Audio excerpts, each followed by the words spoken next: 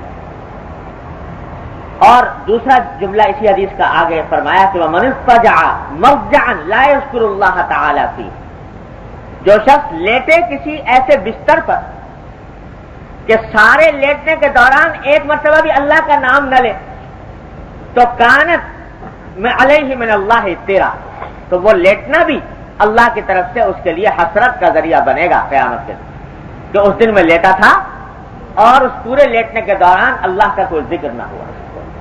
اب بتائیے کہ اگر لیٹ گئے, سو گئے اور صبح تک سوتے رہے بغیر کچھ ذکر کیے, لیٹے بغیر کچھ ذکر کیے اٹھ گئے, تو فرمایا کہ یہ لیٹنا یہ سونا یہ سب حسرت بنے گا قیامت کے دن. یہاں اس روز ہم اس طرح لیٹے اور اس کے اندر اللہ کا ذکر نہ کیا تو کتنا ہم نے وقت ضائع کیا. اسی لیے فرما دیا کہ بھائی پہلے بھی یہ ذکر کر لو, آخر میں بھی کر لو. اور یہی در حقیقت پہچان ہے ایک مومن کی اور ایک کافر. کافر بھی سوتا ہے, مومن بھی سوتا ہے. کافر سوتا ہے غفلت میں سوتا ہے, اللہ کو یاد کیے بغیر سوتا ہے, اور مومن سوتا ہے تو اللہ تبارک و تعالیٰ کی یاد اللہ کے ذکر کے ساتھ سوتا ہے, اللہ تعالیٰ کی طرف رجوع کر کے سوتا ہے, تو سارا سونا عبادت بن جاتا ہے. اور یہی تو وہ طریقے ہیں جو سرکار دو عالم صلی اللہ علیہ وسلم سکھا گئے کہ ہمیں جانوروں سے ممتاز کر دیا, کافروں سے ممتاز. ارے بھائی گدھے گھوڑے بھی سوتے ہیں, کون جانور ایسا ہے جو نہیں سوتا ہوگا, وہ بھی سوتے ہیں. لیکن اگر تم اپنے آپ کو اشرف المخلوقات کہتے ہو تو پھر اپنے خالق کو یاد کرنا نہ بھولو اس سوتے وقت اور اٹھتے وقت.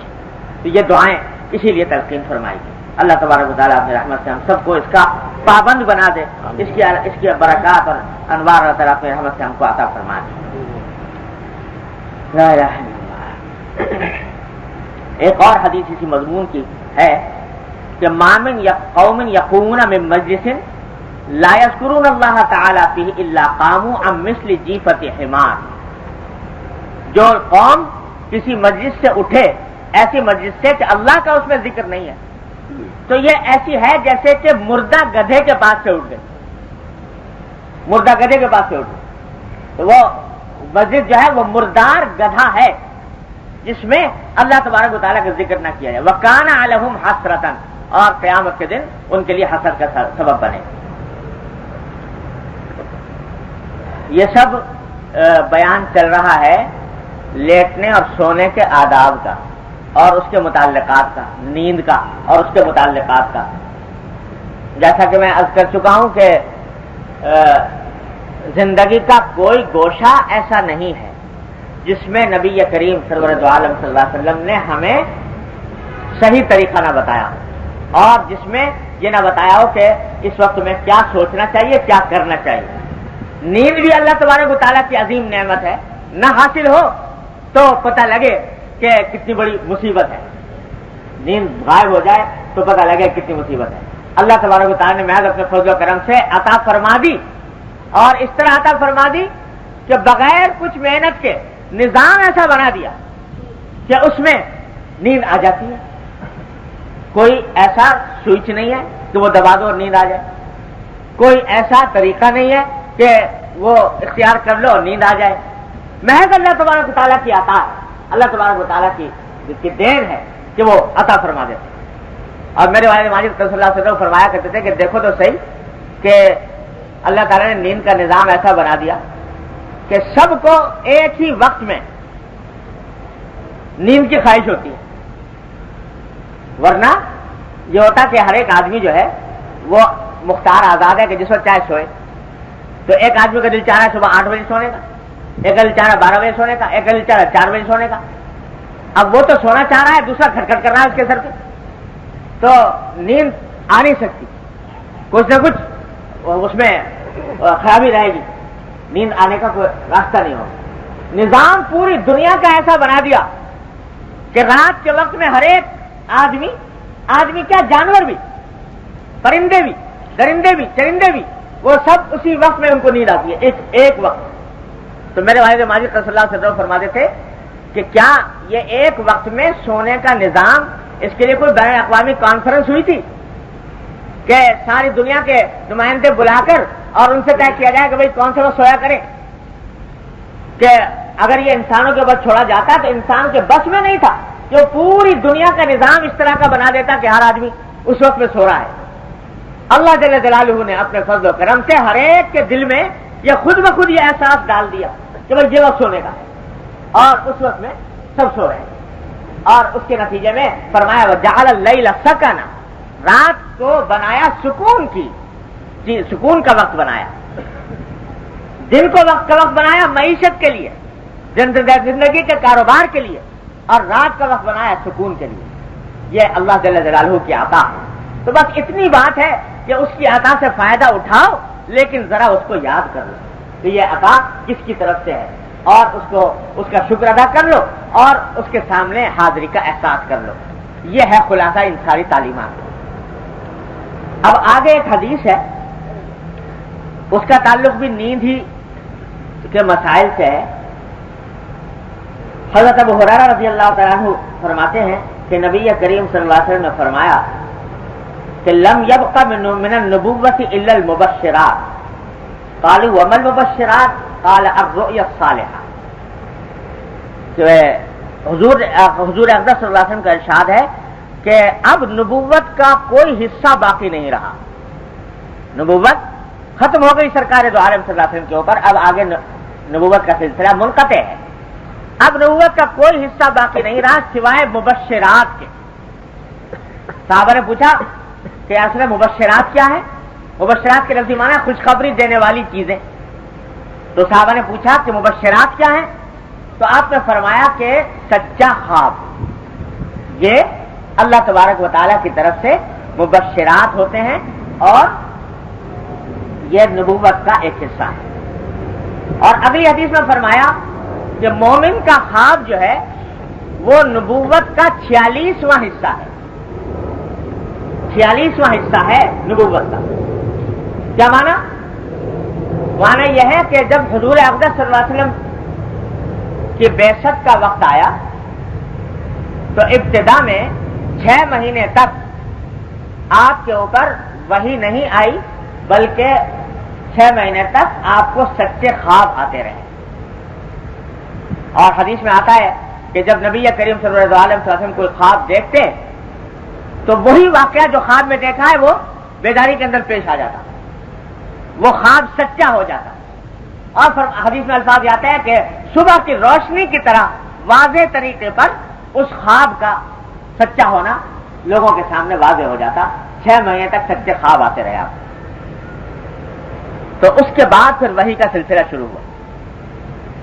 تو حضور اقدس صلی اللہ علیہ وسلم نبوت کے بعد دنیا میں 23 سال تشریف فرما رہے۔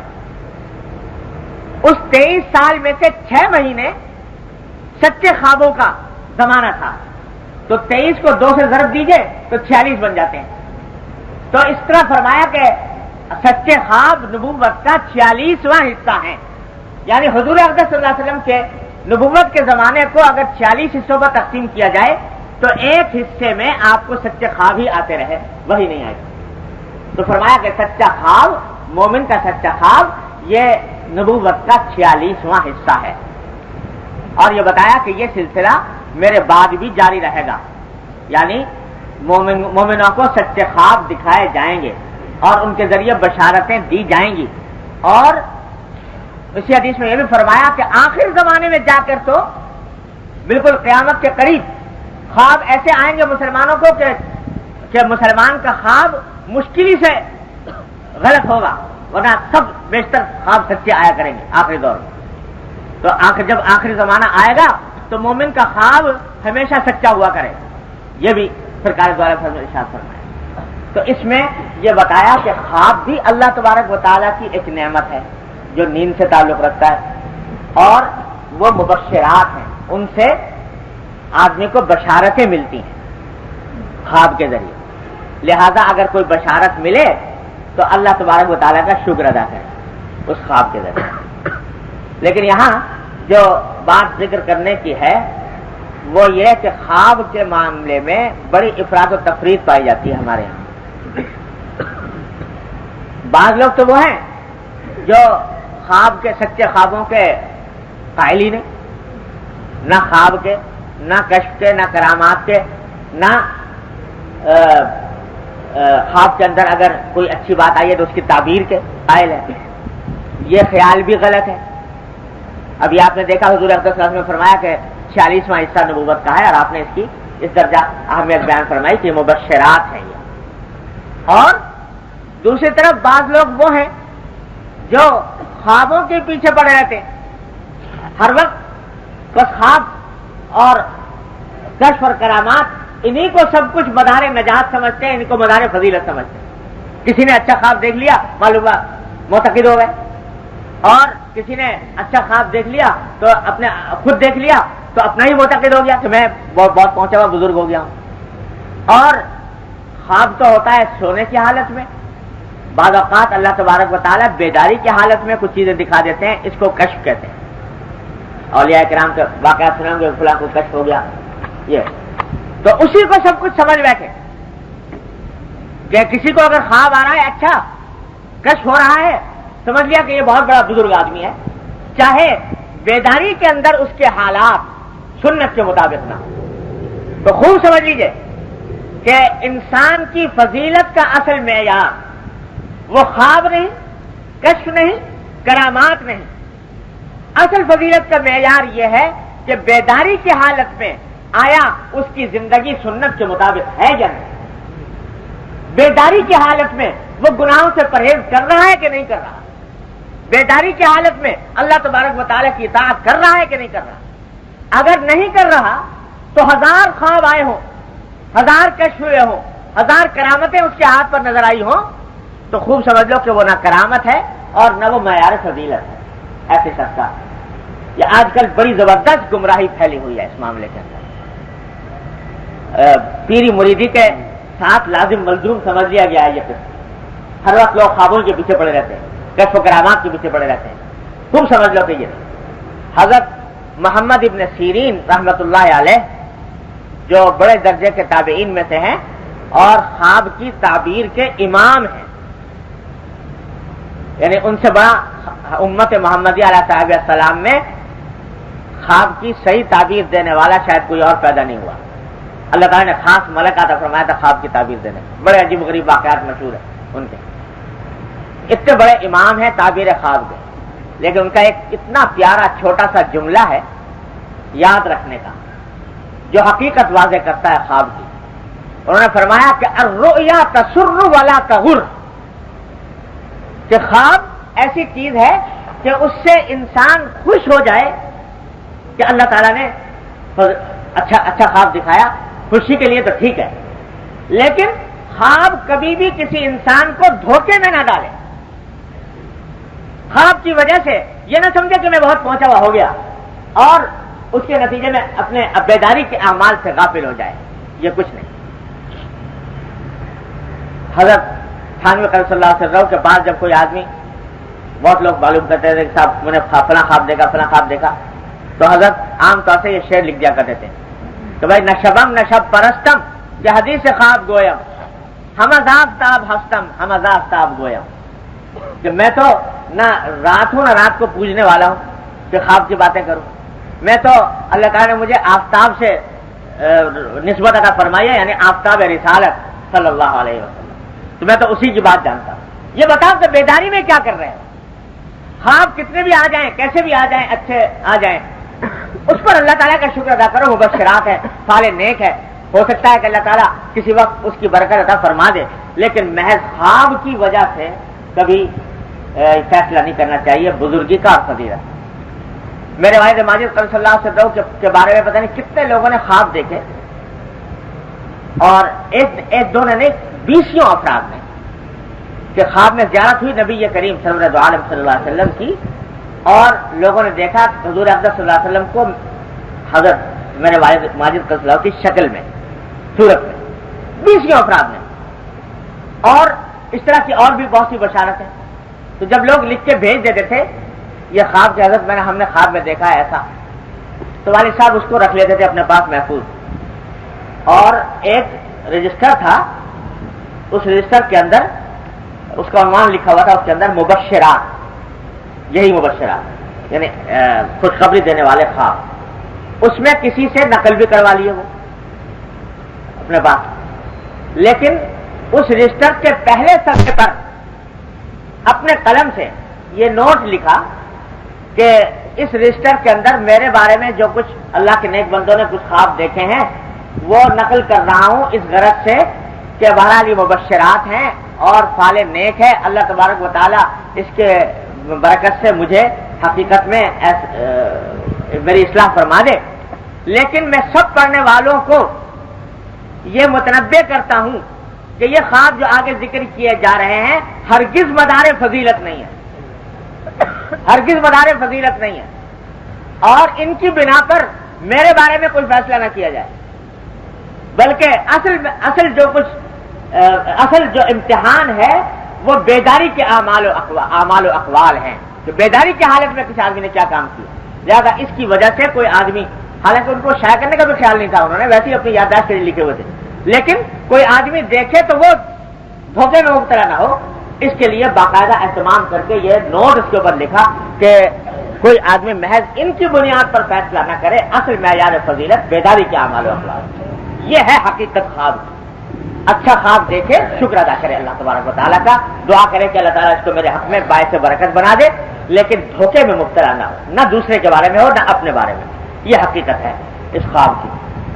باقی انشاءاللہ وقت ختم ہو رہا ہے تو تفصیل انشاءاللہ آئندہ.